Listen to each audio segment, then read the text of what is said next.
नाज़रीन, दरिया खान मरी में सिंध अवामी सतह पारां मच कचहरी कोठाए वई। वरियल सिंधी की रिपोर्ट।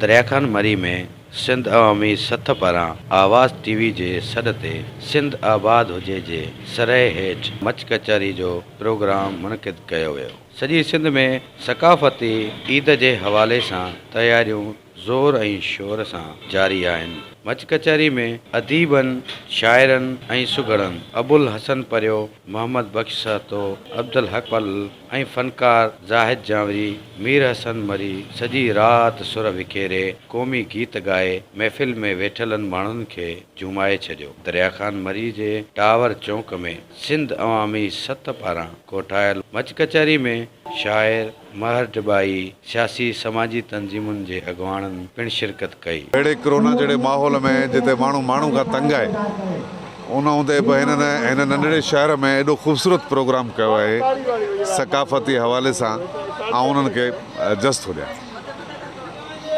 राति जो हेतिरो टाइम थियो आहे, पंहिंजो वॾी उमिरि जा नंढड़ी उमिरि जा माण्हू पंहिंजे सक़ाफ़त जे ॾियारे जे करे कही अचे वेठा आहिनि ऐं पंहिंजे सिंध जे सूरनि ते ॻाल्हाइनि पिया ऐं हिन टोपी अजरक ते ॻाल्हाइनि पिया।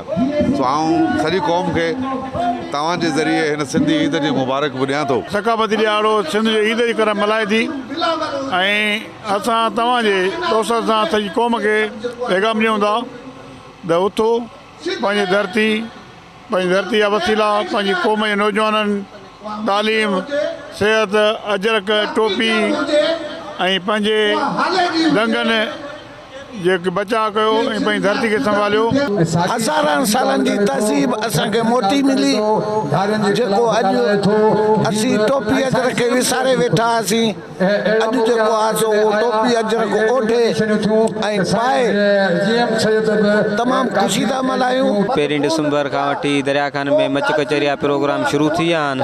जीअं त जेको आहे 6 तारीख़ ते तमामु बहितरीनु आलीशान रैली बि रखाई वेंदी, जंहिंमें जेको आहे बहितरीनु लुत्फ़ अंदोज़ थींदासीं।